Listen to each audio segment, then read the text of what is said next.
இந்த பதிவை பார்க்க போகிற அத்தனை அன்பர்களுக்கும் அடியார்களுக்கும் அடியனுடைய பணிவான வணக்கங்களை தெரிவிச்சுக்கிறேன். அன்பினை பெறுவாயாகில் அகரமங்கள் அனைத்தும் நீங்கும், துன்பமும் தவிர்ந்து போகும், துயரம் இங்கு உண்டோ சொல்வாய்.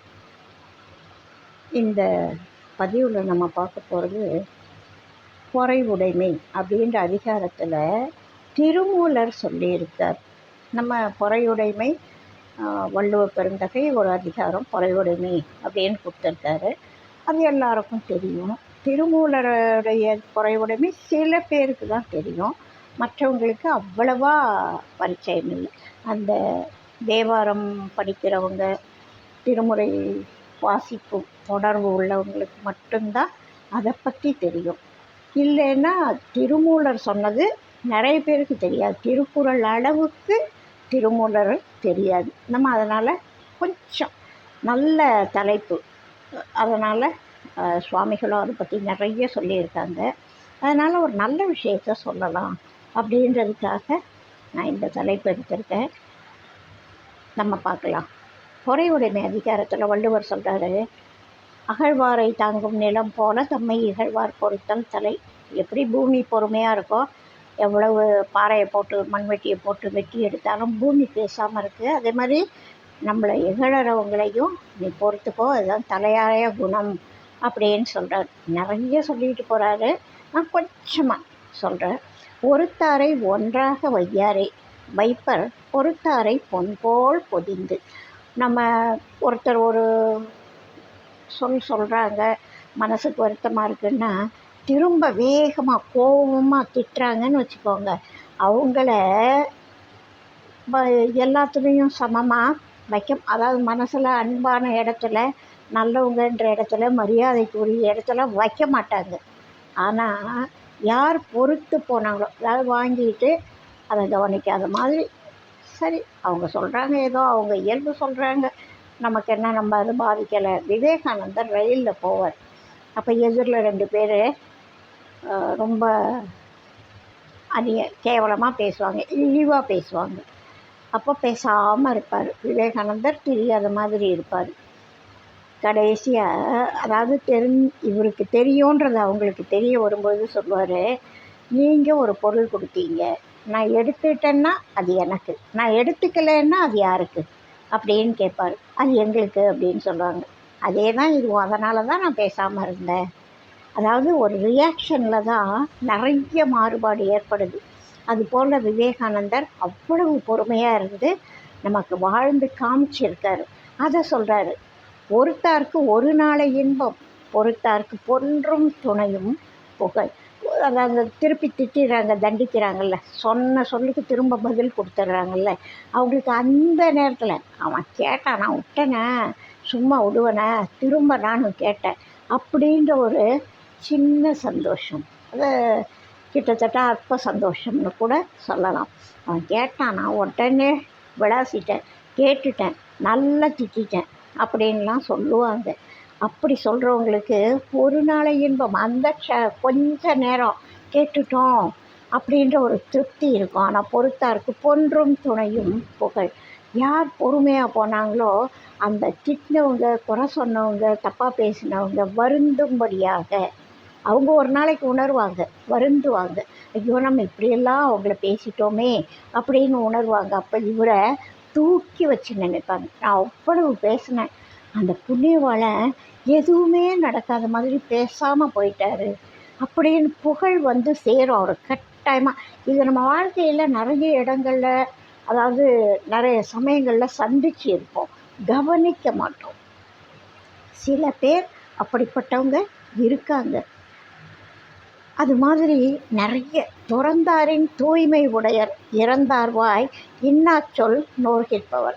அந்த ஒரு துறவி இருக்காருன்னு வச்சுப்போம், அந்த துறவியினுடைய சிறப்புக்கு எந்த வகையிலையும் குறையில்லாதது. ஒரு நல்லொழுக்கம் இல்லாதவங்க ஏதோ சடன்னு பேசினாங்க, அவங்களுடைய சொல்ல பெருசாக எடுத்துக்காமல் தன்னுடைய நாவையோ மனசையோ ஒரு கட்டுப்பாட்டில் வச்சுருக்கிறவங்க துறவிகளை விட மேலான வைராக்கியம் உடையவங்க. உண்ணாது நோற்பார் பெரியர், பிறர் சொல்லும் இன்னா சொல் நோற்பாரில் பின். இந்த உபவாசம் இருக்கிறது, உண்ணா நோன்பு இருக்கிறது அதெல்லாம் இருக்குல்ல, அவங்கள விட கூட இன்னாச்சொல் பேசாமல் இருக்காங்கல்ல. அவங்க என்ன வேணால் பேசிட்டு போட்டோம், அதுக்காக நானும் அவங்கள மாதிரி பேச முடியுமா அப்படின்னு போகிறவங்க இருக்காங்கல்ல. இந்த உண்ணா நோன்பை விடவும் மிகவும் பெரிய தவம் இந்த நாக்கை கட்டுப்படுத்தி பேசாமல். நாக்கு மட்டும் இல்லை, மனசு தானே எல்லாத்துக்கும் காரணம். அந்த மனசை அவங்களால கட்டுப்படுத்திக்க முடியுது இல்லையா? அப்படி கட்டுப்படுத்திக்க கூடியவங்க இந்த தவம் மேற்கொண்டிருக்கிற அவங்கள விட கட்டாயமாக உயர்ந்தவர்கள் அப்படின்னு சொல்கிறாரு வள்ளுவ பெருந்தகை அந்த குறளில். அது மாதிரி அதாவது அந்த கண்ட்ரோல் பண்ணிக்கிறது அப்படின்னு சொல்லுவோம் இல்லையா? வேற நம்மளை திட்டும் பொழுது அதை எடுத்துக்கக்கூடாது, அது நம்மோடது அப்படின்னு நம்ம எடுத்துக்காமல் இருக்கணும். அதுக்கு ஒரு மனப்பக்குவம் வேணும். எடுத்துக்காமல் இருக்கிறதுனா நம்ம என்ன காது கேட்காமையா இருக்கோம்? காது கேட்காதவங்களே வாயை பார்த்து ஆக்ஷனை பார்த்து ரியாக்ஷன் கொடுப்பாங்க. அப்படி இருக்கிறப்ப காது கேட்கலேன்னு அர்த்தம் இல்லை, அதை மனசு எடுத்துக்கலை. நம்மள சரி அவங்க இயல்பு ஏதோ அவங்க பேசுகிறாங்க, அவங்கள மாதிரி நானும் பேச முடியுமா அப்படின்னு போவாங்க. அதுபோல் அந்த மனசை கட்டுப்படுத்தி இருக்கிறது, அதாவது கோவப்படாமல் இருக்கிறது. அதுக்கு காரணம் நான் பெரிய ஆளுன்ற எண்ணம், என்ன போய் அவன் கேட்டானே அப்படின்ற அந்த தன்முனைப்பும் அதுக்குள்ளே ஒளிஞ்சிக்கிட்டு இருக்கும். இதெல்லாம் இல்லாமல் இருக்கிறது நல்ல குணம் அப்படின்னு வள்ளுவ பெருந்தகை சொல்கிறார். அதே மாதிரி திருமூலர் பொறையுடைமை அப்படின்ற அதிகாரத்தில் சொல்கிறாரு, பொறுமையுடன் இருந்தால் அமுதம் சுரக்கும். வள்ளுவர் அமுதம் சுரக்கும்ன்றதை பற்றியெல்லாம் சொல்லலை. அவங்கள விட இது நல்லது, இவங்கள விட அது நல்ல விஷயம், அது ரொம்ப நல்ல ஒழுக்க நெறி அப்படி தான் அவர் சொல்லிட்டு போகிறாரு. அவங்க ரொம்ப சிறப்பானவங்க, அவங்களுக்கு இது கிடைக்கும் அப்படின்னு சொல்கிறார். இவர் சொல்கிறாரு, அந்த பாடலை பார்ப்போம்.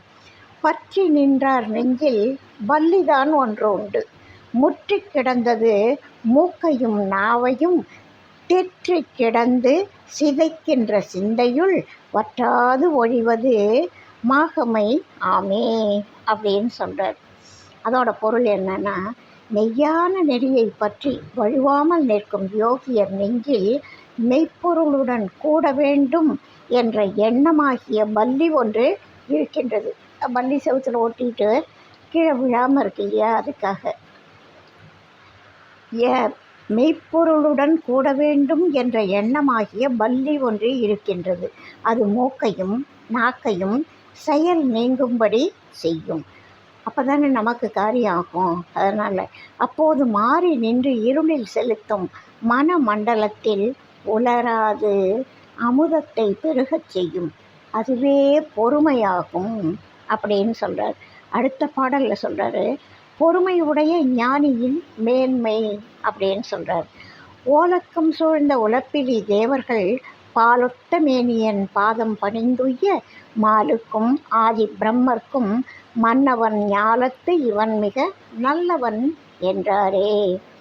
பாலை போன்ற வெண்மையான ஒளியில் விளங்கும் சிவனது திருவடியை வணங்கி உய்வதற்காக அவனது கொலு மண்டபத்தை சூழ்ந்த அழிவற்ற தேவரிடம் பொறுமையுடைய இந்த ஞானி திருமாலுக்கும் ஆதி பிரம்மனுக்கும் நல்லவன், தலைவன், உலகத்துக்கும் மிகவும் சிறப்புடையவன் என்று சிவபெருமான் கூறிய அருளினான். தேவலோகவாசிகள்லாம் இருக்காங்கன்னு கூட வச்சுக்கோங்க. அப்படி இருந்தாலும் இந்த ஞானி திருமாலுக்கும் பிரம்மனுக்கும் மேலானவன் அப்படின்னு இறைவனே சொல்லுவாராம். பொறுமை உடையவர் தேவதேவனை அடையலாம். ஞானம் விளைந்தவர் நம்மிடம் மன்னவர், சேனை வளைந்து திசை தரும் கைத்தொழ ஊனை விளைத்திடும் உம்பர்தம் ஆதியை ஏனை விளைந்தருள் எட்டலும் ஆமே அப்படின்னு சொல்கிறார். மெஞ்ஞானம் கைகூட பெற்றவர்க்கு மன்னராவோர் அத்தகைய ஞானியை கருவி கரணங்களான படை சூழ்ந்து அவர் ஏவல் வழி செய்ய அவரது உடலை மாற்றி படைக்கும் தேவதேவனை அவர் மற்ற வழியை நீத்து ஞானத்தால் அணுகி அருள் கூட முடியும். இந்த பொறுமை இருக்கிறவங்களுக்கு ஞானம் சீக்கிரம் கிடைச்சிடும். அதன் வழியால் மற்றதையெல்லாம் நீத்து ஞானத்தால் அணுகி இறைவனை அணுகி அருள் கூட முடியும். பொறுமை இருந்துட்டா கட்டாயமாக அருள் சித்திக்கும் அப்படின்னு சொல்கிறார். சிவன் ஆன்மாக்களை அருள் கொள்ளும் விதம் பல்வகையாலும் மனையிலும் மன்றிலும் பல்வகையாலும் பயிற்றி பதம் செய்யும் கொல்லையில் நின்று குதிகொள்ளும் கூத்தனுக்கு எல்லையில்லாத லயம் உண்டாமே அப்படின்னு சொல்கிறார். உயிர்களோட பக்குவத்துக்கு ஏற்றபடி அவரது உடலிலும் உள்ளத்திலும் பல வகையாலும் இன்ப துன்பங்களை அனுபவிக்கச் செய்து சிவன் பக்குவம் செய்வான். மூலாதாரத்திலிருந்து ஆதார நிராதாரங்களில் ஆடும் கூத்த பெருமானுக்கு அந்த கூத்தின் பயனாக அளவில்லாத ஒருமைப்பாடு உண்டாகும். இந்த நல்லவங்க மேலே இறைவன் சீக்கிரமே அருள் தருவான் அப்படின்னு சொல்லாத இவங்களுடைய அன்பு காரணமாக பொறுமை காரணமாக ஏற்றுக்குவான் இறைவன் அப்படின்னு சொல்கிறார். அடுத்த அதே கருத்தை ரெட்டிப்பட்டி சுவாமிகளும் சில இடங்களில் தன்னோட பாடல்களில் சொல்கிறார். ஒரு பாடலில் சொல்கிறாரு, வந்ததை ஒப்புக்கொள்வாய் மனமே, நீ என்ன இறைவன் கொடுத்தானோ அதை ஒப்புக்கொள்ளு, வந்ததை ஒப்புக்கொள்வாய் மனமே, வந்ததுவே சிவன் தந்ததென்றறிந்து சிந்தை மகிழ்ந்து தேறி தெளிந்து வந்ததை ஒப்புக்கொள்வாய். அப்போ உனக்கு கோபம் வராது, வேகம் வராது, வெறுப்பு வராது. ஏன்? இது இறைவன் கொடுத்தது. சக்தி தொழிலே அனைத்தும் எனில் சார்ந்த நமக்கு சஞ்சலம் ஏன்? யார் அது மாதிரி காளிகிட்டையும் சொல்லுவார், சக்தி தொழிலே அனைத்தும் எனில் சார்ந்த எனக்கு சஞ்சலம் ஏன்னு. சக்தியையும் பாரதியார் பல பாடல்களில் அந்த கருத்தை சொல்லியிருக்காரு. யாதுமாகி நின்றாய் காளி என்றதில் என் தொழில் நான் செய்யுது, அதனால் வர்ற கஷ்டப்படுறதை விட உன் தொழிலை நான் செய்வேன் அப்படின்னு செய்துக்கிட்டே போகணும் அப்படின்னு சொல்லுவார். பல இடங்களில் அந்த கருத்தை அவர் சொல்லுவார். அதுபோல் இந்த வந்ததை ஒப்புக்கொள்கிறதுனால இன்னொரு லாபம், நிறைய லாபங்கள் இருக்குது. மட்டுப்படாத கவலையை ஒழித்து வையகம் தன்னில் மகிமை அளித்தும் வெட்ட வழிதனில் பம்பரம் போல விசை கொண்டாடிடும் விமலனை கூட முடியும். எதனால்? வந்ததை ஒப்புக்கொள்கிற மனப்பக்குவம் வந்துவிட்டால் இதுவும் சாத்தியம் அப்படின்னு சொல்கிறார். அதே போல் இன்னொரு பாடலில் சொல்கிறாரு,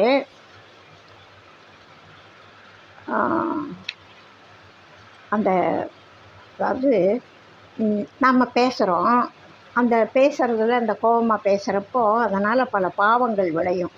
அதை சொல்கிறாரு, பாவங்கள் நீங்காத சொல்லு, அதாவது பாவப்பட்ட சொல்லு தான், பாவம் ஏற்படுத்தக்கூடிய சொல்.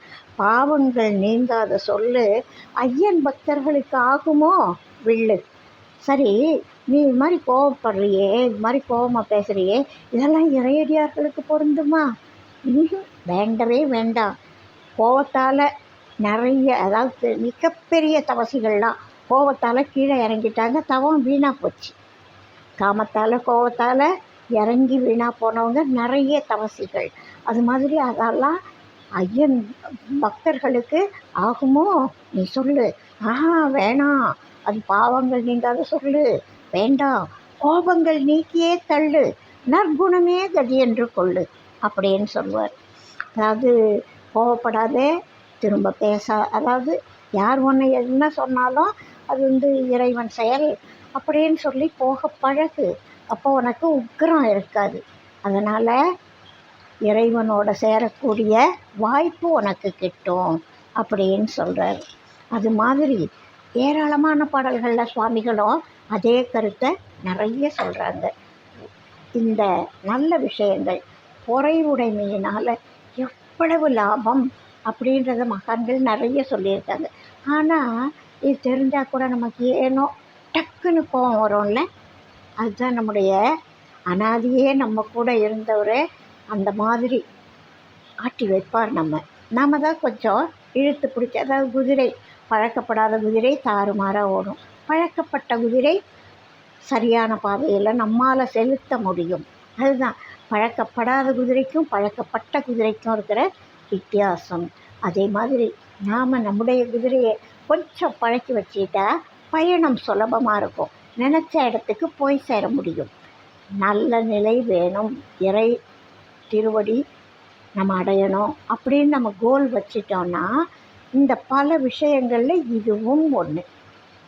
பொறையுடைமை, அந்த தன்னைத்தானே தன்னுடைய நாவை மனதை கட்டுப்படுத்திக்கிறது ஒரு முக்கியமான விஷயம் அப்படின்னு சொல்லி மகான்கள் சொல்கிறாங்க. நான் சொல்லலை. வள்ளல் பெருந்தகை கோபத்தை பற்றி பயங்கரமாக சொல்லுவார். அது ஒரு புடன் நியாயம் போன்றது. அதாவது ஒரு பெரிய நெருப்பு கட்டையை நல்லா கொடுத்து எரிய விட்டுட்டீங்க, கொஞ்சம் நேரம் பேசாமல் விட்டீங்க. இப்போது நெருப்பு மற்ற துணை நெருப்பு இல்லை, எரிஞ்சு அப்படியே விட்டாச்சு. அந்த சுடர் விட்டு எரியலை, அணைஞ்சி போச்சு அப்படின்னு நினச்சிக்கிட்டு நம்ம எல்லோரும் வந்துட்டோம். ஏன்னா அந்த ஜுவாலை இல்லை. ஆனால் அந்த நெருப்பு கட்டை இருக்கே, மேலே சாம்பல் பூத்து இருக்கும். லேசாக அந்த சாம்பலை தட்டி விட்டிங்கன்னா உள்ள தணலாக இருக்கும். வெகு நேரம் அந்த தணல் இருக்கும். அந்த மாதிரி புடநியாயம் போன்றது கோவம் எப்போதும் உள்ளே இருந்துக்கிட்டே இருக்கும். அது சும்மா விடாது, சுட்டுடும், பொன்னையே சுட்டுடும், தன்னையே கொல்லும் சினம் அப்படின்னு வள்ளுவரும் அது மாதிரி சொல்லுவார். அதனால் இந்த வேண்டாத குணங்களை விட்டு விட்டு என்று முனை வேண்டிடும் உள்ளம் வேண்டும் அப்படின்னு கேட்குறதுக்காக திருமூலரும் அப்படி சொல்லியிருக்கார், சுவாமிகள் சொல்லியிருக்கார், வள்ளுவர் பெருந்தகை சொல்லியிருக்கார், பெரியவங்க எல்லாரும் அதையே சொல்லியிருக்காங்க அப்படின்னு இந்த பதிவில் சொல்லணும்னு தோணுச்சு. திருமூலருடைய பொறையுடைமை அதிகாரத்தை சொல்லணும் அப்படின்றதுக்காக சொன்னேன். வாழ்க வளமுடன். உங்களுக்கு இந்த நல்ல விஷயங்கள் பிடிச்சிருக்குன்னா உங்களோட கருத்தை சொல்லுங்கள். சப்ஸ்கிரைப் பண்ணாதவங்க பண்ணுங்கள், லைக் பண்ணுங்கள், ஷேர் பண்ணுங்கள், உங்களோட கருத்தை சொல்லுங்கள். வாழ்க வளமுடன். வாழிய நாளும் மெய்மை, வாழ்க நல்லறங்கள் எல்லாம், வாழிய பெரியோன் நாமம், வாழியே வாழி வாழி. அடுத்த பதிவில் சந்திப்போம். வாழ்க வளமுடன்.